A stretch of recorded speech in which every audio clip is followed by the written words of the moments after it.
Sevgili arkadaşlar, bu dersimize hoş geldiniz. Sevgili arkadaşlar, bu dersimizde Excel'de formül yazmanın temelleri üzerinde duracağız. Bu bağlamda bu dersimizde formüle bar yani formül çubuğu, sonrasında formüller, formüllerde hücre ve bölge adreslerini kullanmak, formülleri çoğaltmak ve en son olarak da diğer çalışma sayfalarındaki verileri kullanmak konusunu öğreneceğiz. İleriki derslerimizde daha profesyonel formül yazmak ve hazır formüller kullanmak konuları üzerinde duracağız. Ama bu dersimizde şimdilik formül yazmanın temelleri üzerinde duracağız. Evet arkadaşlar, şimdi Excel'deki formüle bar yani formül çubuğunu tanımaya çalışalım. Arkadaşlar, Excel'de formül çubuğu şu anda mouse üzerinde gezdirdiğim kısımdır. Ve hatta şu anda daha önceden bir yazılmış bir formül orada görüntülenmektedir. Arkadaşlar, ekranımızdaki örneğimize bakarsak A1 hücresinde bir değer, B1 hücresinde bir değer ve C1 hücresinde bir değer görünmektedir. Burayı incelediğimizde hücrelerin içindeki veriyi veya formülü göstermek, hücreye formül girmek için formül çubuğunun kullanıldığını görürüz. Hücrenin üzerindeki bilgi biçimlendirilmiş veya hesaplanmış bir değer olabilir. Hücrede bulunan asıl ifade formül çubuğunda görülür. Evet, arkadaşlar C1 hücresinde bir 3 değeri görmekteyiz. Değer olarak 3 değerini görmekteyiz. Fakat buradaki asıl ifadenin ne olduğunu formül çubuğunda görmekteyiz. Yani aslında burada bir formül yazılı. O da formül çubuğundan baktığımız üzere eşittir A1 artı B1. Yani A1 ve B1 hücrelerindeki değerlerin toplanması şeklinde. Fakat C1 hücresinde gördüğümüz ise bu formülün sonucudur.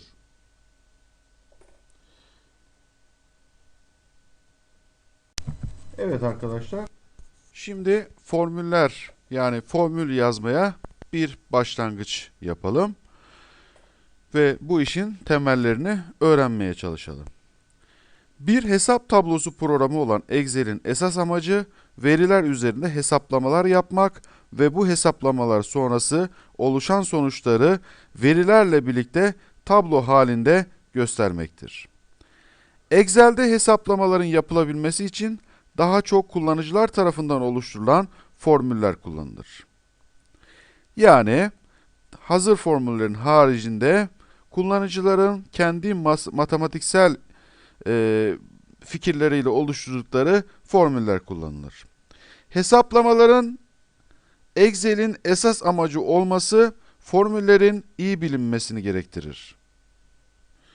Bir hücreye formül yazmaya mutlaka ve mutlaka eşittir operatörü ile başlanır. Eşittir operatörü yazılmadığında hücreye formül yazılmadığı anlamına gelir.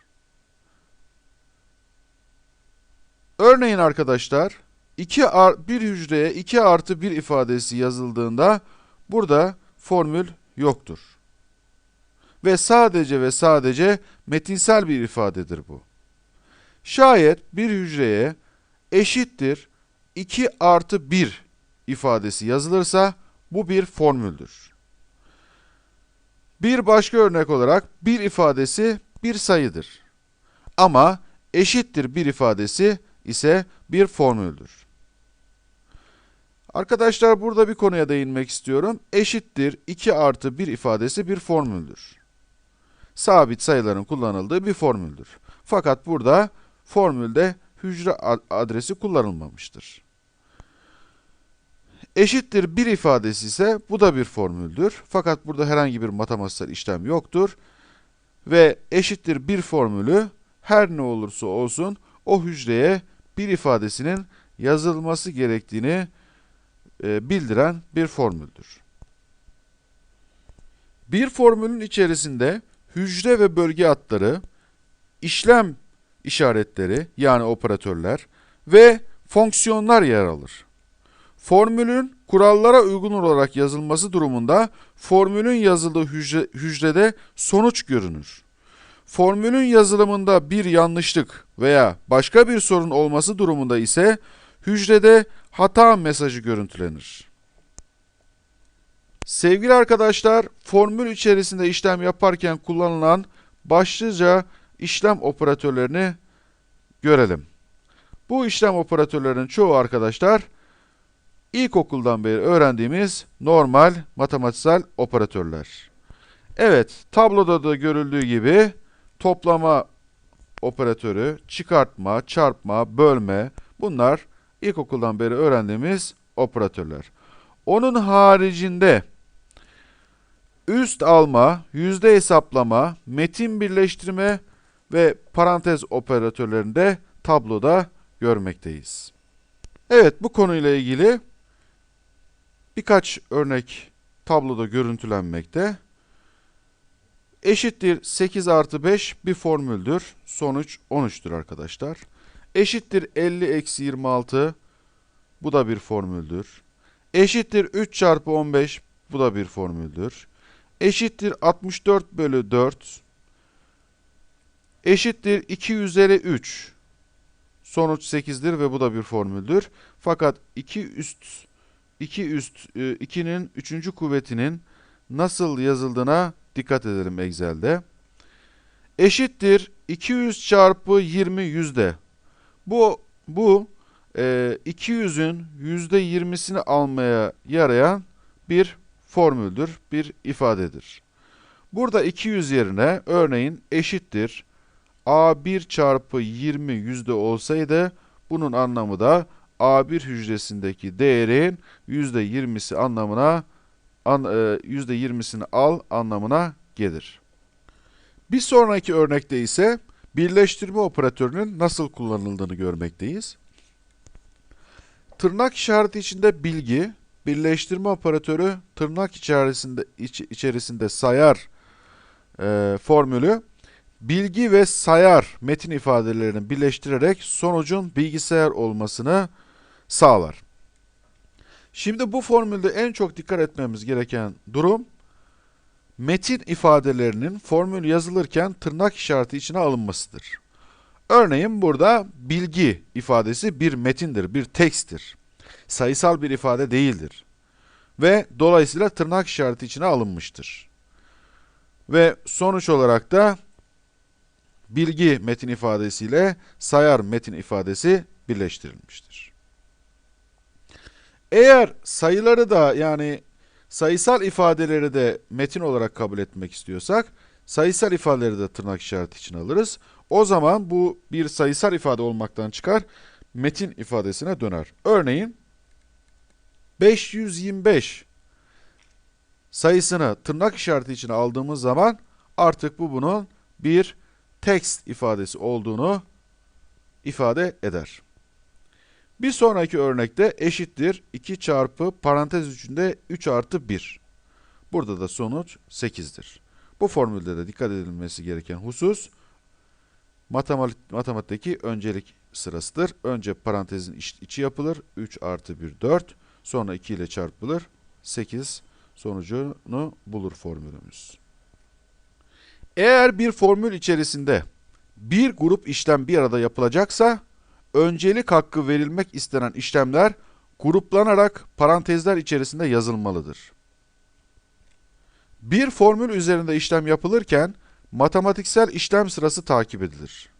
Yani önce parantez içindeki işlemler ele alınmak şartıyla sırasıyla üst alma, çarpma, bölme işlemleri, daha sonra ise toplama ve çıkartma işlemleri yapılır. Bu durum aşağıdaki örneklerde de görülmektedir. Örneğin eşittir 10 artı 8 bölü 2 ifadesine baktığımız zaman burada önce bölme işlemi yapılır, 4 çıkar, sonra 10 rakamıyla toplanır, sonuçta 14 çıkar. Fakat bu formülü eşittir parantez içinde 10 artı 8 bölü 2 yazdığımız zaman önce parantez içerisi yapılır. 18 sonra 2'ye bölünür. Sonuç ise 9 çıkar. Görüldüğü üzere bir parantezin sonucu nasıl değiştirdiğini gözlenmektedir. Bu ilkokuldan beri bildiğimiz bir matematiksel takip sırası ama küçücük bir dalgınlıkla formülümüzün sonucu nasıl değiştirdiğini de görmekteyiz.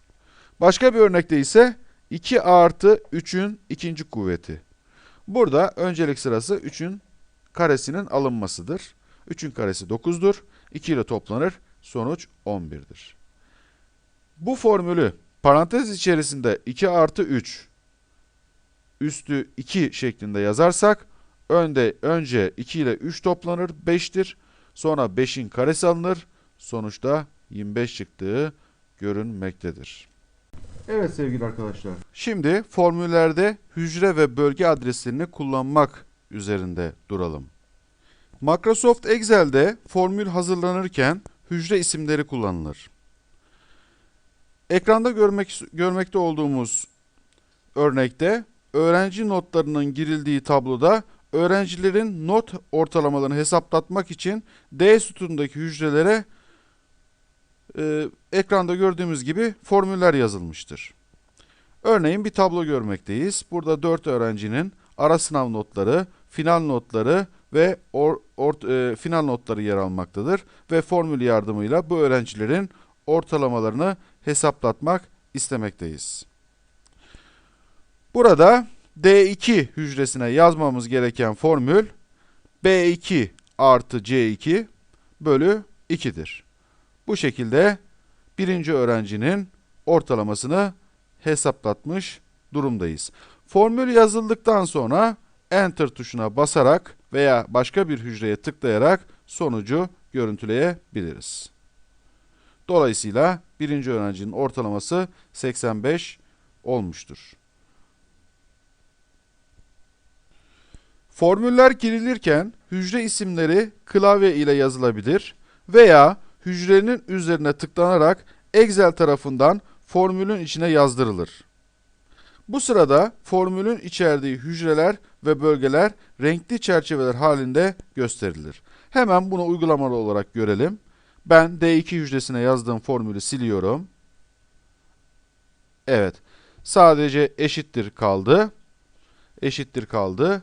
Ve şimdi mouse'umla B2 hücresinin üzerine gidiyorum.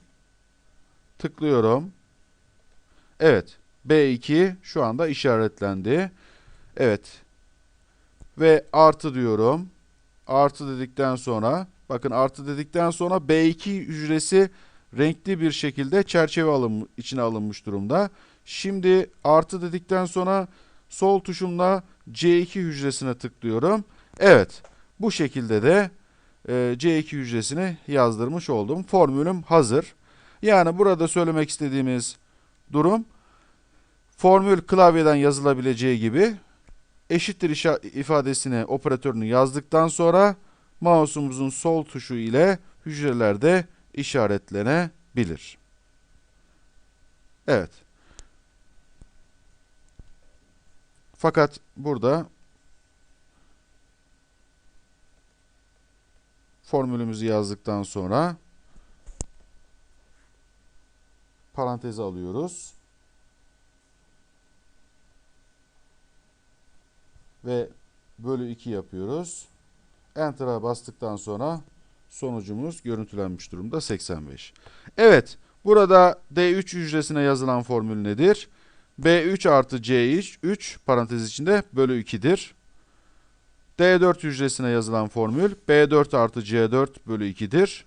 Ve D5 hücresine yazılan formül B5 artı C5 bölü 2'dir. Evet, başka bir örnek vermek gerekirse, ekranda 4 tane verinin yer aldığı bir örnek görülmekte. Burada ben C3 hücresine bir formül yazmaya çalışayım. Eşittir dedim.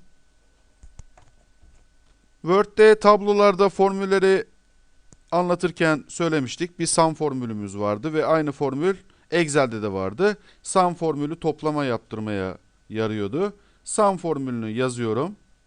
Bunu formül çubuğundan da yazdırabilirim ama şu anda elimle yazdım.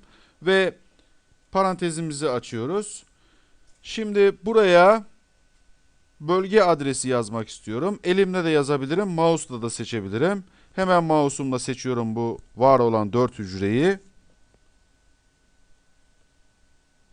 Evet, seçtim ve otomatikman A1'den B2 hücresine kadar olan tüm bölge seçilmiş durumda. Ve A1'den B2'ye kadar olan bölgede yer alan A1, A2, B1, B2 hücreleri toplanacak. Burada daha önce de bahsetmiştik. İki nokta operatörü ne işe yarıyor? Bir bölge belirtmeye yarıyor. Yani A1, B2 dikdörtgen şeklindeki bölgeyi bize temsil ediyor. Evet, parantezimizi kapatıyoruz burada. Parantezimizi kapattık. Formülümüz eşittir sum A1 2.B2. A1'den B2'ye kadar olan tüm hücreleri topla anlamına geliyor. Evet, işimiz bittiğine göre Enter işaretine basıyorum. Evet, bir hatayla karşılaştık. Şimdi burada bu örneği bilerek verdik. Sevgili arkadaşlar, bazı Office programlarımızda Türkçe kullanıyoruz. Bazı Office programlarımızda İngilizce kullanıyoruz.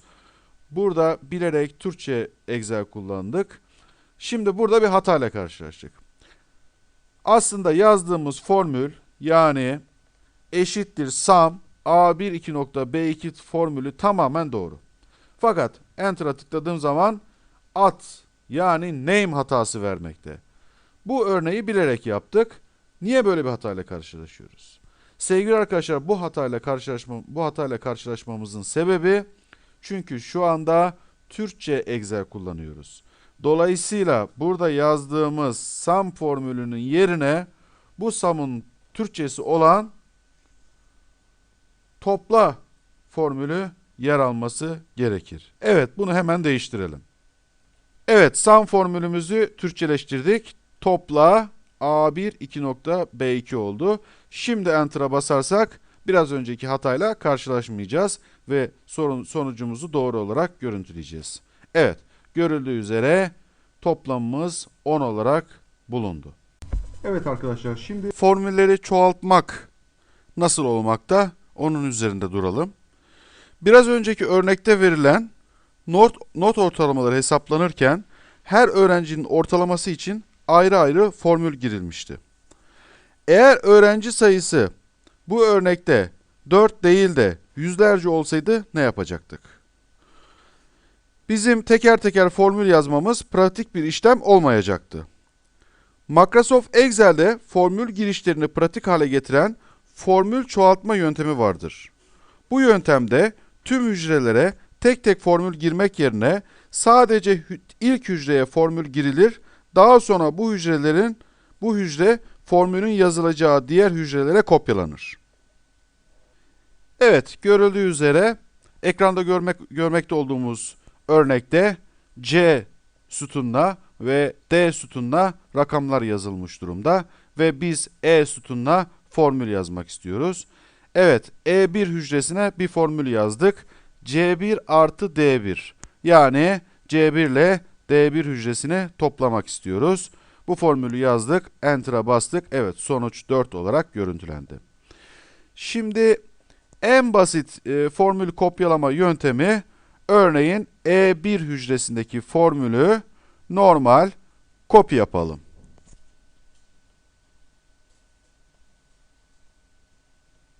Evet, kopya yaptık. Şimdi E2 hücresine geliyorum. Mouse'la seçiyorum. Ve sağ tıklıyorum. Şimdi ise pas yapıyorum. Pas yapıyorum. Evet, görüldüğü üzere E2 hücresine formül kopyalanmış durumda ve sonucumuz 3 olarak görüntülenmekte.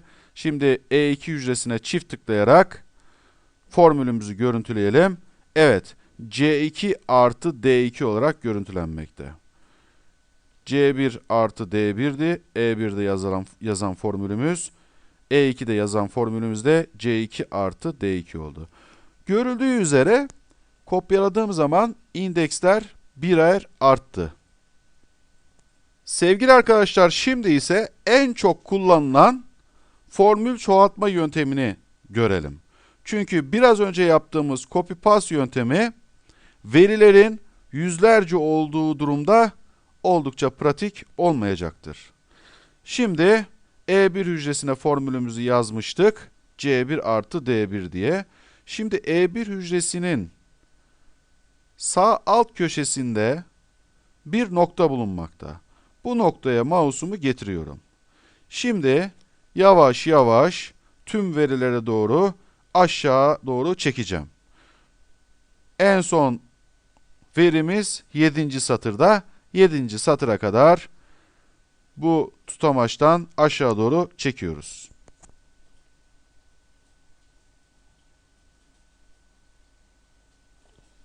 Çektik ve şimdi sol tuştan elimizi sol tuş yardımıyla çekmiştik. Ve şu anda sol tuştan elimi kaldırıyorum. Evet, görüldüğü üzere bütün formüller kopyalanmış durumda ve sonuçlar görüntülenmekte. Evet, E1 hücresindeki formül C1 artı D1. C2 artı D2 ikinci satırdaki. E3'teki C3 artı D3. C4 artı D4. C5 artı D5 şeklinde 7. satıra kadar gidiyor. Şimdi burada dikkatimizi çeken durum ne? İndeksler birer birer artıyor. C ve D sütunları gösterirken 1, 2, 3, 4, 5, 6, 7 satırları gösteriyor. Yani aşağı doğru çektiğim zaman satır indeksleri birer birer arttı. Ve bu şekilde de ben formüllerimi kopyalamış oldum. Sevgili arkadaşlar, E1 hücresinde yazan C1 artı D1 formülünü eğer biz E1 hücresindeki tutamaçtan, sağ alt köşedeki tutamaçtan sağa doğru çekecek olursak ne olurdu? Hemen ona bakalım. Şimdi bu tutamaca mouse'umu getiriyorum ve sağa doğru çekiyorum. Evet, F1 hücresine kopyalanan formül neymiş hemen bakalım. D1 artı E1. Yani E1 hücresinde C1 artı D1 iken F1 hücresinde D1 artı E1 oldu. Yani sağa doğru çektiğim zaman da satırlar sabit kaldı. Fakat sütunlar yani kolonlar indeksi birer arttı. Yani C iken D oldu, D iken E oldu. Sevgili arkadaşlar, şimdi başka bir örnek üzerinde duralım. Şimdi bu örneğimizde bir tablo görülmekte arkadaşlar. Bu örneğimizde ürünler var. Yani bir mağazada olabilecek beyaz eşya ürünleri var. Televizyon, buzdolabı, çamaşır makinesi gibi 10 tane ürünün adı yer almakta. Ve B sütununda ise bu ürünlerin dolar cinsinden fiyatı yer almakta. Ve D sütununda ise arkadaşlar 1 doların kaç som ettiği D2 hücresinde yer almakta. Bu örnekte amacımız arkadaşlar C sütununa formül yazarak ürünlerin som cinsinden fiyatlarını hesaplatmak. Gayet basit bir örnek gibi durmakta ve buna istinaden arkadaşlar biz C2 hücresine formülümüzü yazıyoruz. Ne yazabiliriz? Eşittir B2 C2 hücresine yazıyoruz. Eşittir B2 çarpı kurumuz nerede? D'de, D2'de B2 çarpı D2 yazabiliriz. Hemen yazalım. Evet, görüldüğü üzere arkadaşlar formülümüzü yazdık. Ve B2 hücresi ile D2 hücresi işaretlenmiş durumda. Formülümüz tamam. Şimdi som cinsinden hesaplatmak için televizyonun fiyatını Enter'a basıyorum. Görüldüğü üzere televizyonun fiyatı som cinsinden 18.915'miş. Şimdi diğer ürünlerin de fiyatlarını som cinsinden hesaplatmak için daha önce öğrendiğimiz gibi C2 hücresinin tutamaçından aşağı doğru çekiyorum.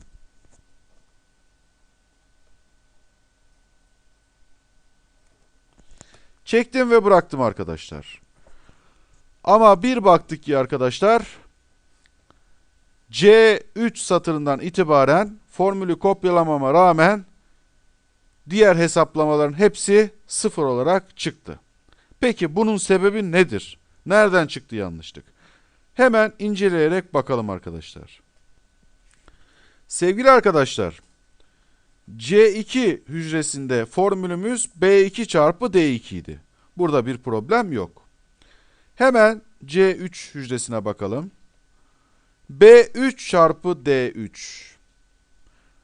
Arkadaşlar, C3 hücresinde hesaplama yaptırırken formülüm ne olmalıydı? B3 çarpı D2 olmalıydı. Yani kurun yer aldığı D2 hücresi sabit kalmalıydı. Fakat ben formülü aşağı doğru çektiğim zaman D2 sabit kalması gerekirken burada D3 olmuş. Hemen altına bakalım. Burada D4 olmuş. Burada D5 olmuş. Evet, formülümüzün yanlışlığı ve sonucun 0 çıkmasının sebebi budur.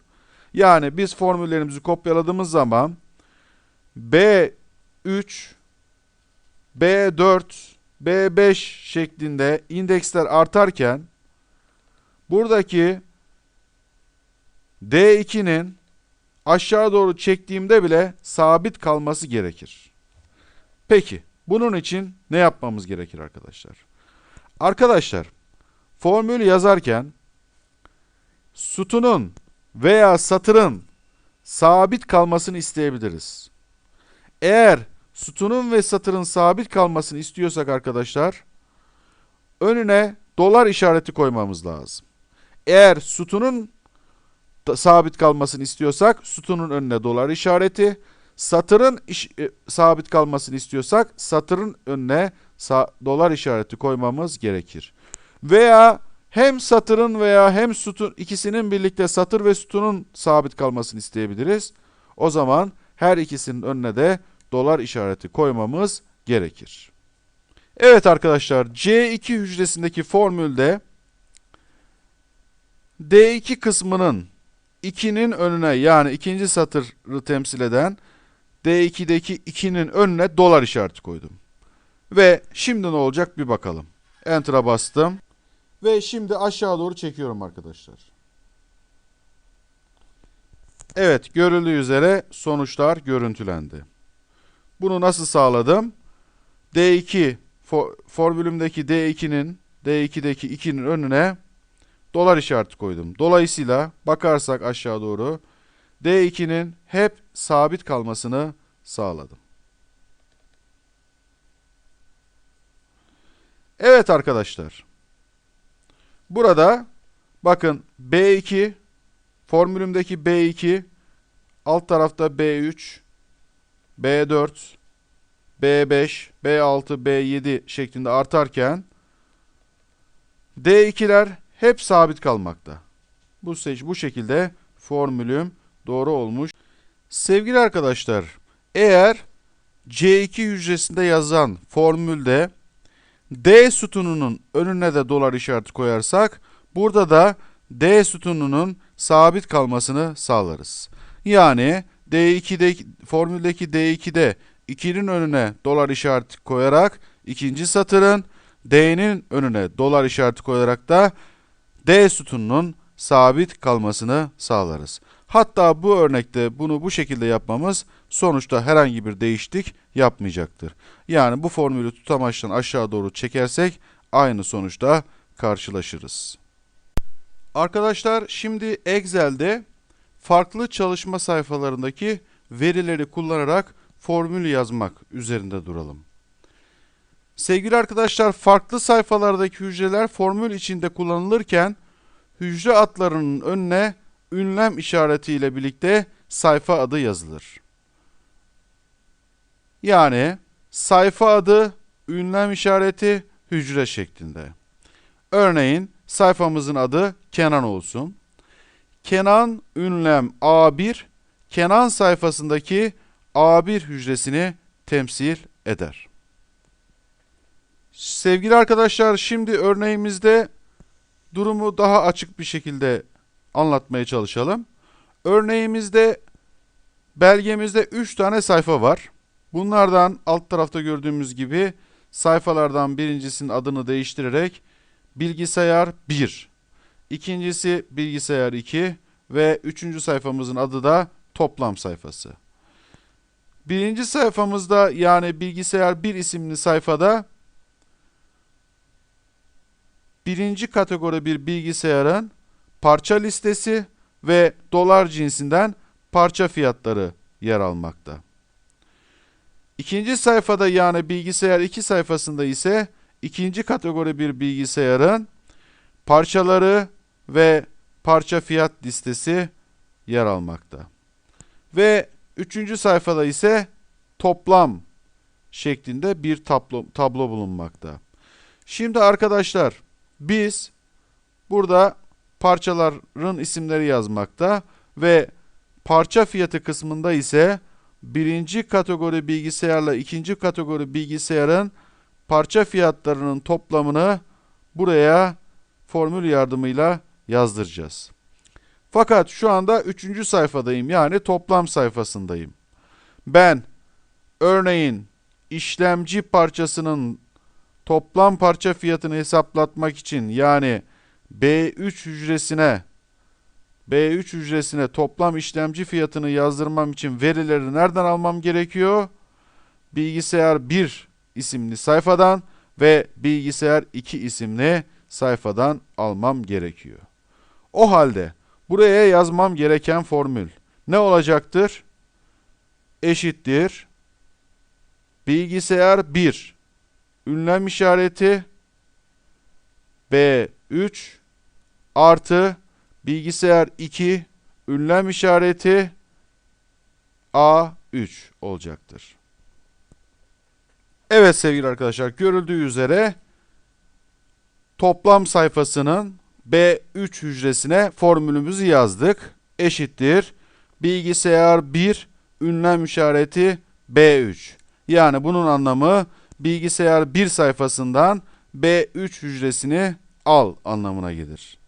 Artı bilgisayar 2 ünlem işareti B3. Yani bilgisayar 2 sayfasındaki B3 hücresini al.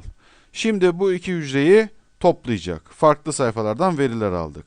Evet, her iki sayfadaki işlemci fiyatlarını toplamak için formülümüzü yazdık ve şimdi Enter'a basıyoruz ve sonucumuz $95 olarak çıktı. Şimdi sevgili arkadaşlar, B3 hücresinde yazan formülü tutamaçtan tutarak aşağı doğru çekiyoruz.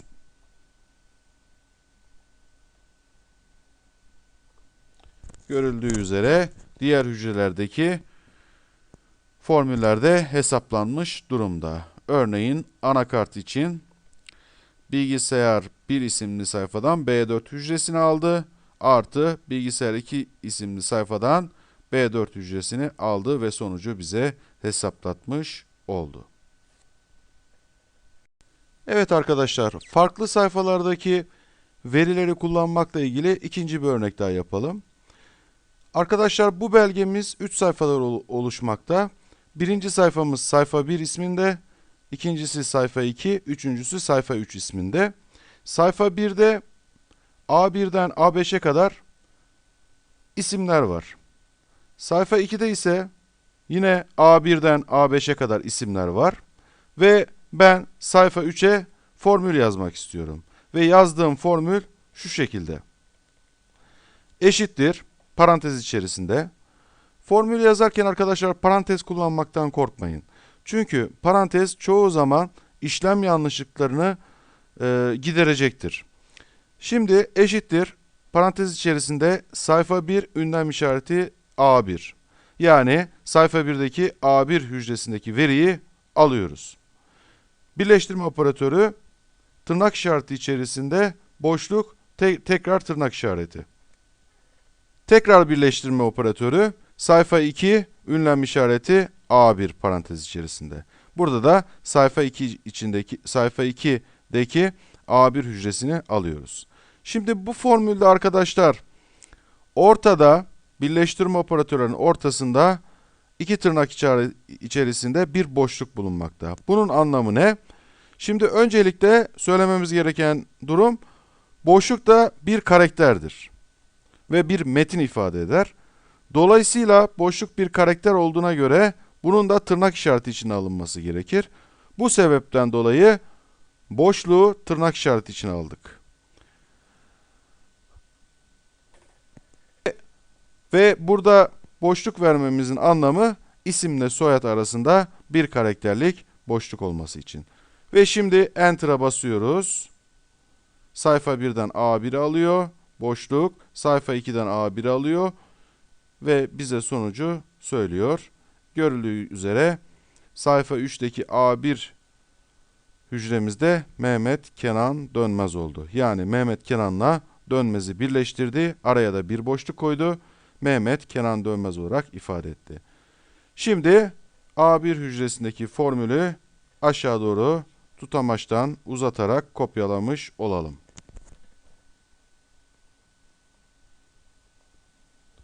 Görüldüğü üzere diğer isimlerde görüntülendi. Diğer hücrelerdeki formüller de kopyalanmış oldu. Sevgili arkadaşlar, bu dersimizin de sonuna geldik. Bir sonraki derste görüşmek umuduyla, hoşça kalın.